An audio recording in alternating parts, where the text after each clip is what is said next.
All right, I promised you I was going to tell you the story, one of the original stories from this area about one of the most beautiful rubies that was ever found. Well, hundreds and hundreds of years ago, we're talking about back in the 1600s, there was a farmer named Mogok, and he was plowing the field over here behind us. He found this big red ruby. Now the gemstone was so magnificent.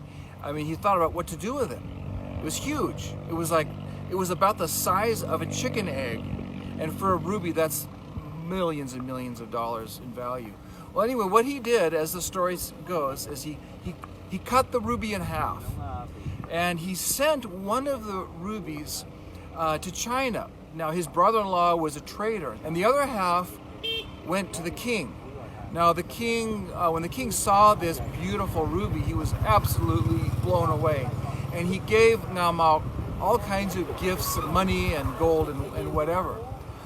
In China, a little bit later, there was a lot of civil unrest, and one of the dynasties fell. And well, anyway, that gem had been traded several times, but it had worked its way back to this region. So the half of the ruby that was sold to China came back, and it ended up in the hands of the king. Now, when the king looked at that ruby, he said, "Oh my gosh, I've seen something like that before. I've seen another ruby that beautiful." And he took the ruby that he'd been given, and he took the ruby that came back from China, and he put them together, and he saw that they fit. Now, when he saw that, he was blown away. Plus, he was enraged, because he thought, why didn't Mogok give me the entire piece? Why did he only give me half?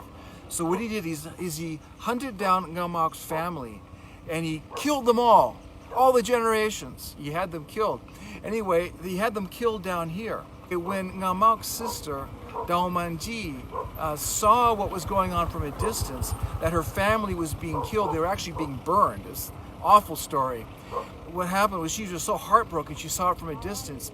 She ran up that mountain over there, and they said that she died on that mountain of a heart attack from just sorrow. So anyway, that's the story about one of the most famous rubies from this area. It's a terrible story, but I hope you appreciate some of the history behind the gemstones that are found here. We'll see you soon.